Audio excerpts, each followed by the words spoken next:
The upcoming full moon in Gemini on Monday, November 27th, opposes Mars and is ruled by Mercury in a square to Neptune.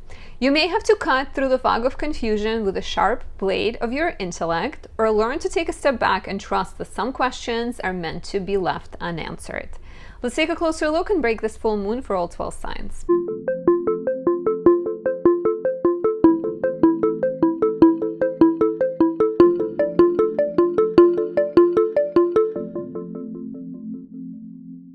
My name is Anastasia. I'm a traditional Western astrologer specializing in natal, relationship, and predictive astrology. If you want to work with me, if you have burning questions or want to know what's ahead for you in the upcoming year, you can book a reading with me at anastasiaastrology.com. And if you like my work and you want to support me, please leave a like or a comment, subscribe, and press the notification bell. Every single thing, even if it seems small, helps a lot, helps bring more attention and more followers, subscribers to my channel. You also have the option of saying thank you by buying me a coffee. I really appreciate that. And before we dive in, I am currently promoting my 2024 planner. I worked on it for 6+ months. It was inspired by my own search for a planner that works for me. You know, a lot of them don't have specific information that I wanted, like they might have a calendar but not have all the transits listed on it. So I made sure that this is just the way I want it. It's 225 pages, are filled with astrological insights, cheat sheets, journaling prompts, good dates to make important decisions about love and business, as well as challenging dates that are better to avoid. So check out my website, anastasiaastrology.com, and pick up your own. It also makes a perfect gift. So we have the full moon on November 27th at 4:16 a.m. Eastern. It happens at 4:51 degrees Gemini. So it will be felt the most by people who have placements. Let's give it a wide orb. Let's say from 0 degrees Gemini until about 8 degrees Gemini. And the same for mutable signs like Sagittarius, Virgo, and Pisces. If you have placements in those degrees of those signs, you're likely to feel this energy the most. It's not the coolest full moon, because we did have a new moon in Scorpio in opposition to Uranus, which was, on November 13th, shocking, disruptive, explosive, electric, very Uranian. And now we're getting this confusing, sleepy full moon where we're like not quite sure what's going on. What is all of this here? What's the purpose? Is like the vibe of this full moon, I think. But let's talk, let's break it down a little bit in depth. So here we're completing a cycle that got started on June 17th, 18th, when we had the new moon in Gemini. So take a look back, see what was happening in your life at that time. What's interesting is that new moon was squaring Neptune. And now the ruler of the new moon, the full moon, is Mercury squaring Neptune. So very Neptunian. Both, the new moon we had in mid-June and the full moon we're about to have in late November. And to me, that is it's kind of, the question of dreams becomes really important with this full moon, and whether you are pursuing your dreams, right? Whether you are trusting your intuition, or whether you're letting your dreams and ideals take you too far to a point that you're not living in the present moment. So the question of dreams, the question of reality is quite strong here. I gotta be honest, we might not have the answers during the full moon. Usually we say like the energy builds about a week before, a week after, but you may still feel confused around this full moon. It's like something is completing, but you're not quite aware. What is the purpose here? Where is it taking you? So basically, the full moon is always culmination, ripening, change, right? It's the time the sun opposes the moon, and we are called to find better balance. And a lot of times we either let things go or we move them to the next level around the full moon. And this full moon is ruled by Mercury in Sagittarius, which is already not the strongest placement for Mercury. Basically in the exact square to Neptune. The square to Neptune perfects the same day, November 27th. I keep feeling like there is a hair loose. Oh, I found it. you know, as a woman, if you're a woman, you gotta, you know, or as a man with long hair, or, you know, if you have long hair, you know that you gotta pick it because otherwise it's gonna drive you nuts. So this, you know, similar to Mercury squaring Neptune, there might be a bit too much of this confusing energy, which can either inspire you or it can lead you off track. Mercury in a square to Neptune brings distorted thinking. You may not see what is reality, what are the facts versus what is your imagination. So confusing conversations happening around this time. Like I said, distorted thinking, but also arguments where you are arguing your side of the story, but you don't have clear facts, or the other side is trying to prove something to you and you're like, this is not right, and you sort of feel it, but you don't have the words to say it. Your memory can be maybe weakened. Just overall, like, low energy makes you an easier victim to deception. It might be easier to, like, join a cult at this time, so be careful from, like, making important decisions, or, you know, kind of making like, avoid big negotiations and big decisions. Austin Kopach, during their episode of Astrology podcast on November, talked about this as, like, goldfish syndrome, where you forget what happened and you can't remember, like, 2 minutes later you forgot. And they also gave this analogy of, like, driving with a flat tire in the wrong direction. You're like in a rush to get somewhere, but you know, you got a flat tire and you don't know that, you don't have the directions, your phone broke down. So Mercury rules communication, commerce, and commuting. So 3 C's of Mercury. So the square to Neptune can definitely make all of those things foggy. So if you have important information you're expecting, if you're looking for some kind of, it could be the time when, you know, like, you're waiting to get promoted and your boss sends you a message that says, like, hey, and you're like, what does this mean? He was supposed to tell me, am I getting promoted or not? Is hey a good thing or a bad thing? And you text back and you never hear from them, or they, like, forget. I don't know. Like, it's just it's interesting because it's very confusing. But like I said, it can also be also very inspired. The moon in Gemini wants to be rational, right? Gemini is the sign, as the person born with full moon in Gemini, we like to analyze things. We want to talk them over. We want to problem solve. So when the ruler is Mercury squaring Neptune, you're trying to problem solve while on crack. Or not, you know, you're just like, it's like you're half asleep and you don't know which promises you're making, or you don't know what you've been arguing for. So very confusing full moon. And I would urge you to be patient, trust that even if you don't have the answers right now, they will come.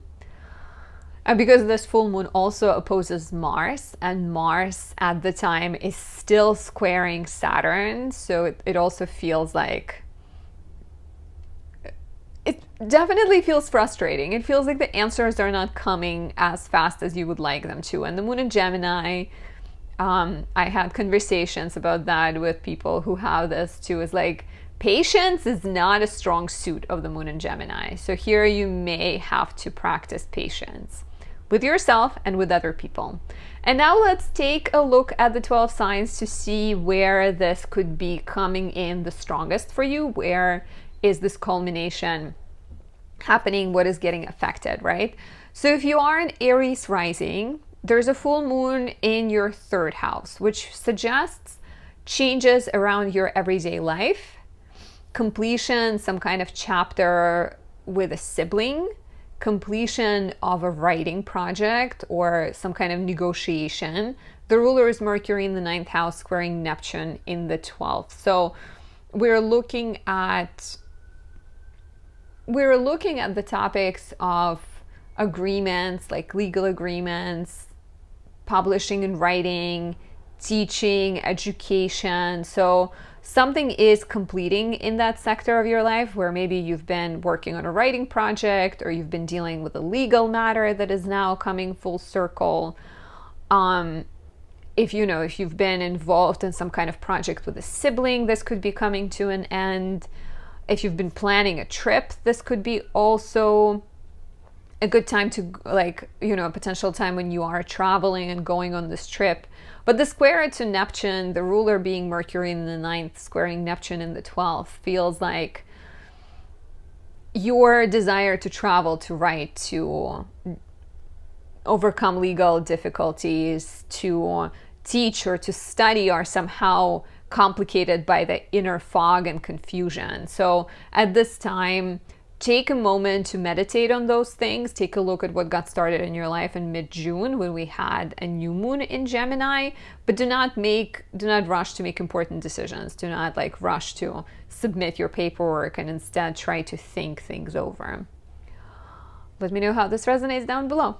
If you are a Taurus rising, there's a full moon in your 2nd house, and it's ruled by Mercury in the 8th, squaring Neptune in the 11th.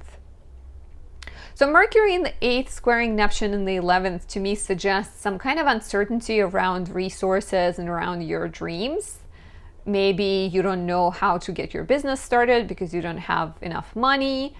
Maybe you are struggling to agree with your partner.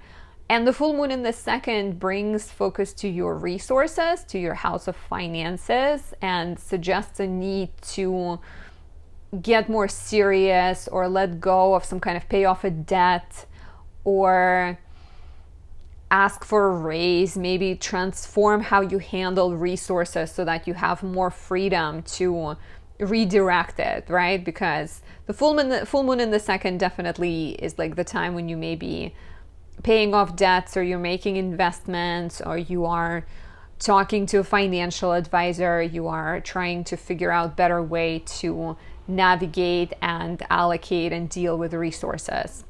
So please let me know how this resonates and what kind of questions surrounding money and resources and values and interests got started in your life potentially in mid-June when we had the new moon in Gemini. If you are a Gemini rising, there's a full moon in your 1st house, and it's ruled by Mercury in the 7th, squaring Neptune in the 10th. So Mercury in the 7th squaring Neptune in the 10th suggests that you're trying to balance your relationships and the needs of other people in your life. It could be your child, could be your parent, could be your spouse, with your job. And the full moon in the 1st is interesting because there could have been so much focus on other people for a while in your life, where you're you're sort of trying to navigate all of these dynamics, and the full moon in the 1st is saying, no, it's time to look at you. It's time to handle some kind of health matter, or it's time to rethink your diet, rethink your exercise routine, maybe be a little selfish in the most positive of ways, right? But feel okay that you need some time for yourself, and do not sort of hesitate to ask for that time. This could be the time you complete a personal project. This could be a big time of transformations to your health that you don't quite know how they will affect the future. Maybe you get pregnant, right? Or maybe you get engaged and you also don't know how your future is affected. Could be quite confusing still about if you've been questioning a lot what you want to do for a living or where you see yourself. The answers might not come for the next couple of weeks, or you may just have to be patient. But to me, the invitation is to go within, because it's a full moon in your sign, and to focus on what do you want versus what do other people want, or what does society expect of you, and just sort of get more in tune, get attuned to your true desires, I can see here. For Cancer risings, there's a full moon in your 12th house, and it's ruled by Mercury in the 6th, squaring Neptune in the 9th. So Mercury in the 6th square Neptune in the 9th, to me, is suggesting that you're dealing with some kind of tension connected to education, travel, writing, publishing. There may be inner confusion and uncertainty about the path to choose. There might be some legal issue you're facing, and also just overall questioning your beliefs. And that can spill over into your health, or that can spill over into your everyday life. It can make you feel overwhelmed, like there's too many things, there's too many big questions you're asking. And the full moon in the 12th is really an invitation to slow down. It's an invitation to not push really hard to get the answer. You are encouraged to go within, to take a break, to take a nap, to let yourself relax, right? Full moon in the 12th can also be the time when you get more in touch with your spiritual side and find more comfort in meditation and yoga and journaling. This could be the time when you find out something about yourself in therapy, or you discover a hidden passion or a talent that you have. And perhaps you're not quite solving the problems you're having, but you are enjoying a break, right? You're enjoying and getting in touch with a side of yourself that is not getting to be seen, right? The ruler being in the 6th house to me is also, it's interesting because it's very much suggestive of like a lot going on connected to work, to travel, to education, to, you know, some kind of legal battle that you're in. And it's just like, it could be very, very like heavy. And the full moon in the 12th could say that, okay, maybe you need to free some time for like meditation. Maybe you need to start going to dance lessons. Like you need to balance everything that's going on and the confusion that is going on with some me time, some alone time, some rest time. And also the 12th house is very much spiritual place. So here I would also see this as a need to trust that things will work out. Even if you don't have the answers right now, you will figure it out and you will find the way out of this Neptunian confusion. And please let me know how this resonates down below. For Leo rising, there's a full moon in your 11th house, which is suggestive of changes around friendships, networks, your hopes and dreams, and the role you see that you play in those collectives of people, or the role that you play in the world, right? The ruler is Mercury in the 5th house, so you're quite creatively, romantically driven. But there's a square to Neptune in the 8th, so the suggestion is that finances, resources, agreements you have with other people are a little bit confusing. And that could be as literal as you owe money to someone or they owe money to you, and that is affecting your friendship. Or this could be a more subtle, right? Like 8th house is any kinds of agreements we have with people where they expect us to always show up for them, but they never show up for us. And so the full moon in the 11th is very much an invitation to examine those friendship dynamics, to examine even romantic dynamics and see where are you perhaps giving too much, right? Or where are you not giving enough? There can also be an invitation to look at the way you spend money and the way you share resources, what you invest into, so that there's more space to work on your dreams, and maybe needing to let go of some project that is not supportive and not helpful, so that you can redirect your energy towards something new. Please let me know how this resonates down below, and what kind of group projects or friendship changes happened in your life around mid-June when we had the new moon in Gemini. For Virgo risings, there's a full moon in your 10th house, which is completion and change, transformation in the sector of career, status, reputation, your public life. What are you known for? The ruler is Mercury in the 4th, squaring Neptune in the 7th. So the professional life transformation is very much connected to your home life, to the changes that are happening in your home life, to a move that you may be planning or getting ready for. Maybe you're investing into a mortgage. Maybe your parent needs a lot of attention. Maybe something is happening in your relationship, right? There is Mercury in the 4th very much square is Neptune in the 7th. So it feels like there might be some kind of confusion about the future of your partnership that is creating uncertainty about the living situation that is then going into your public life, right? This could be the time when you're having just like a lot of confusing conversations, I think, about the future. Maybe you're talking to your partner and you're trying to get on the same page with them.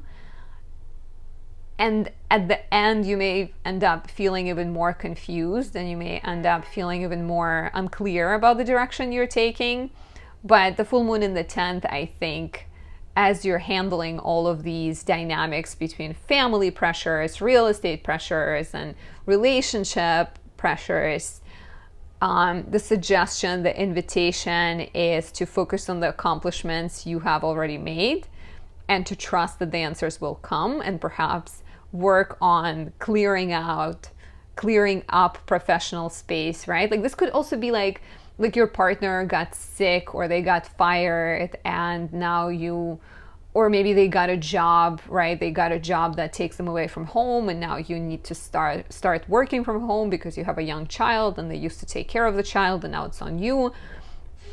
So a lot of balancing of all of these important topics, right? So yeah, and you know, on some level, the full moon in the 10th could be letting something go professionally or completing a project, freeing some space so that you have more time to deal with the family relationship dynamic. And if you're single, maybe this is family and a friendship, family and a business, right? There is some kind of shuffling that needs to happen so that you have more, even more freedom to do something creative and fun. And please let me know how this resonates in the comments below. If you are a Libra rising, there's a full moon in your 9th house ruled by Mercury in the 3rd, squaring Neptune in the 6th. Mercury in the 3rd square Neptune in the 6th to me suggests that you are trying to figure out how can you start new projects, how can you venture into new territories with the existing workload, with the existing sacrifices you're making, with the existing commitments. And then the full moon in the 9th is an invitation on some level to change your attitude towards those things and perhaps to try to do things differently. As the Libra rising, I've been thinking about this a lot because I think Saturn in the 6th house does create a lot of work, but is also inviting us to approach work differently, to not maybe get sort of overpowered by it, but instead try to have an equal partnership with work. So the full moon in the 9th can be a literal mindset shift. It could also be the time when you're completing some important project, but maybe it feels confusing because the logistics are confusing, right? Mercury squaring Neptune in the 6th, you are trying to get a book out, right? The book out, but there is some kind of logistical issue. Fingers crossed, everything is gonna go well. But to share with you, like I've been trying to connect my store to YouTube and Google, and there's been so much confusion to a point that the representatives have been telling me that they cannot help me anymore. They don't have any more information to offer to me. And I was like, you didn't even give me any information. So to me, that's already very much a sign of some kind of confusion in communication and struggle around logistics, struggle around like duties, not quite knowing whose responsibility is. And the full moon in the 9th is suggestive of like finishing a writing project, finishing an education project, graduating, dealing with school topics. So there might be a lot of balancing and a lack of clarity that is happening at the same time. So do not rush the answers. Take it one step at a time. And if you can, take it easy around this full moon. Try not to force the topic. Let me know how this resonates down below. If you are a Scorpio rising, there's a full moon in your 8th house and it is ruled by Mercury in the 2nd, squaring Neptune in the 5th. So Mercury in the 2nd, squaring Neptune in the 5th suggests either some kind of financial uncertainty where you're trying to figure out how to invest money or spend money because you're also dealing with some kind of demands of your relationship, of your creative project or your child. So financially, you may be balancing a few things. There might also be some kind of questions of values where you and your partner are not quite agreeing on what needs to be spent on or whether you want to be parents right now or later. Or, creatively, there might be some kind of disagreements. And then the full moon in the 8th comes in at a place where you feel like it's a time to readjust and rebalance and renegotiate, because 8th house is very much resources of other people and support and opportunities and finances of other people. So the full moon here, with all of this confusion that's going on, could be inviting you to have honest conversations, but don't expect to find answers immediately, because this is quite a confusing full moon. There could also be an opportunity to come to a different agreement with your partner. Maybe you are trying to figure out a different way of spending money, or, you know, investing resources together, or like even if, let's say, if it's a creative project, maybe you need to come to an agreement with your creative partner on who's doing what. There might also be breakthroughs in therapy and some kind of healing and deeper understanding. But overall, I think with this energy being quite confusing, I wouldn't expect fast answers. I would be patient and trust that eventually you will resolve this problem. But try to, you know, like, the best thing you can do is just like talk honestly about what you want and what the other person wants. And maybe you don't have to find an answer right now. Maybe you can take a step back and then think about it and try again later. For Sagittarius rising, there's a full moon in the 7th house. It's ruled by Mercury in the 1st, squaring Neptune in the 4th. So Mercury in the 1st squaring Neptune in the 4th, to me, suggests some kind of confusion between your personal desires and the needs and demands connected to real estate, family, your living situation, and the past, or just kind of your overall sense of comfort. So perhaps you are not quite sure whether you want to get a mortgage, right? Or you are dealing with some kind of family, like, does your family need you, or are you free to go on a trip and have a good time? So there might be a little bit of uncertainty there, and that in turn results in change and transformation in your relationship sector. So if it's connected to mortgage, let's say, the example I used, maybe the full moon in the 7th house is a change around your relationship, where you tell your partner or your parent or whoever it might be, like your spouse, that you are no longer interested in being the sole payer of the mortgage, right? You sort of tell them, okay, like, you need to change things up, you need to get a job. So there might be some kind of transformation in that regard. There might be an understanding that maybe your desires are different from what your partner wants, and then you need to have an honest conversation. Full moon in the 7th could be either a positive change in relationship. For some people, breaking up is a positive change, right? But it could either be a chance to get closer as you deal with these difficult home, family, living situation and personal development topics, or it could be an opportunity to free yourself from a difficult connection. So please let me know which one you think it will be and how it resonates in the comments below. For Capricorn risings, there's a full moon in your 6th house. It's ruled by Mercury in the 12th, squaring Neptune in the 3rd. And here you're looking at the need to change your routine, change your work life, change the way you handle problems and handle stress potentially as you navigate some logistical confusion, as you navigate some communication difficulties, scheduling difficulties, travel difficulties, right? It's interesting because Mercury in the 12th seeks respite and rest. It seeks alone time, but the square to Neptune in the 3rd suggests some kind of, like, literally, you know, your car making weird noises, or your neighbor texting you while you're on vacation and telling you that there is strange sounds in your home and you don't know whether it's like pipes or if there is somebody in the home. So there might be confusion happening at the time of this full moon, and the full moon in the 6th will urge you to figure out better routines, right? It could be agreeing with your neighbor that they should have a key so that they can check in on your house, right? Or it could mean streamlining your work so that you have more rest.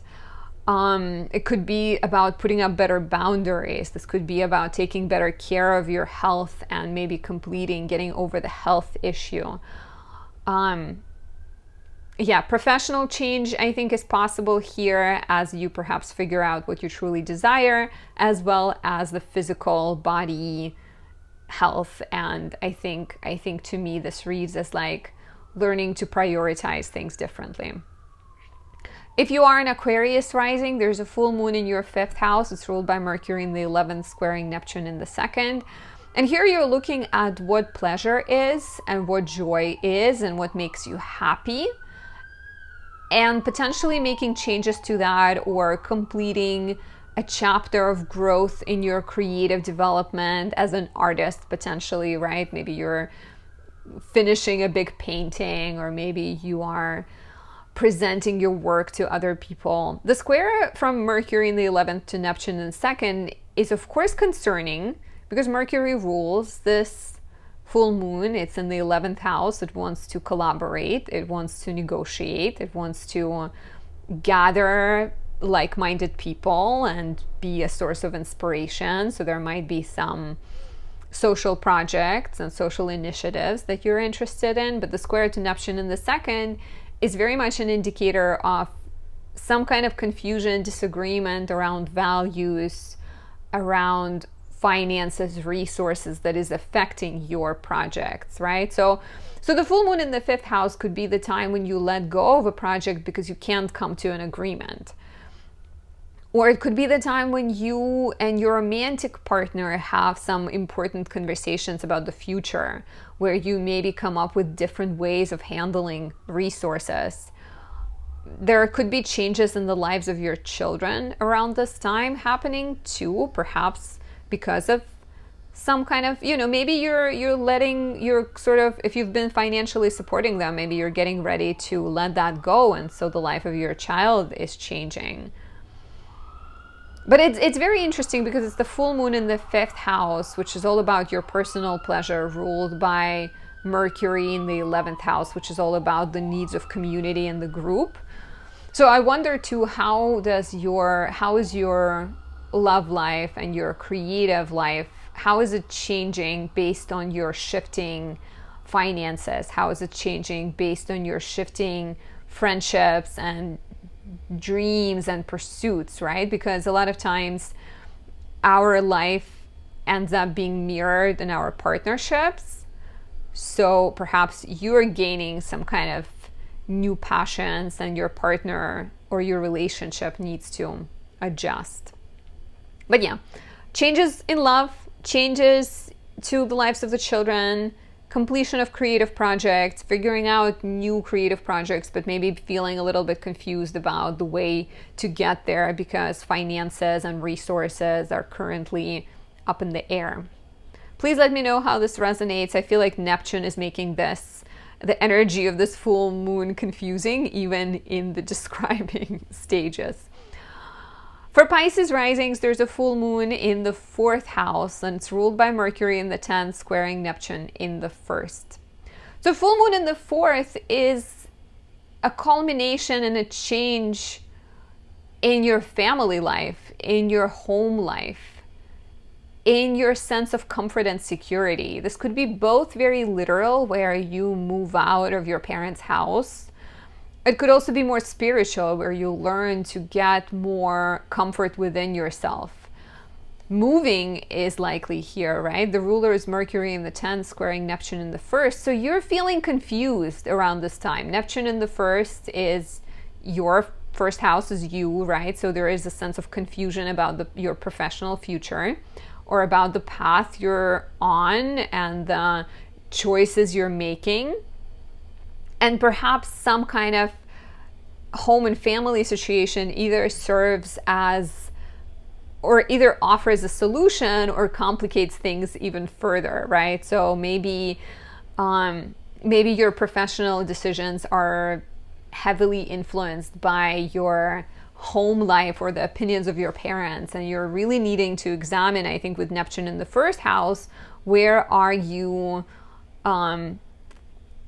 maybe getting too caught up in the web of pleasing other people and perhaps you know, facing kind of self-sacrifice and personal sort of escapist tendencies so that you can have more stability professionally and personally. But the full moon in the 4th can definitely bring a transformation of a family dynamic. It could be maybe, like I said, a move. Maybe somebody's moving in with you. There might be changes to your parents and parents' lives, right? But it's interesting because it feels like this move is very much connected to the professional transformations. And maybe also a sense of feeling more secure within yourself that comes from making professional moves. But also keep in mind that Neptune is right there, right in a square to Mercury. So the things feel confusing. And if you can wait a little bit to make an important decision, I would. Thank you for watching. Thank you for making it all the way till the end. Check out my planner, Astrology 2024, on my website, anastasiadoesastrology.com, and have a peaceful full moon. Try not to let Neptunian waters drown you, or Adam Ellenbest calls it like Kool-Aid. Don't drink too much Neptunian Kool-Aid so you get too excited about things that are maybe not realistic. That's actually another point for Pisces risings, and it's like don't get too swept away in a promise of the dream job to a point that you abandon everything. But yes, thank you for watching. Enjoy the full moon. Thank you for being here. I'll talk to you very, very soon. Bye.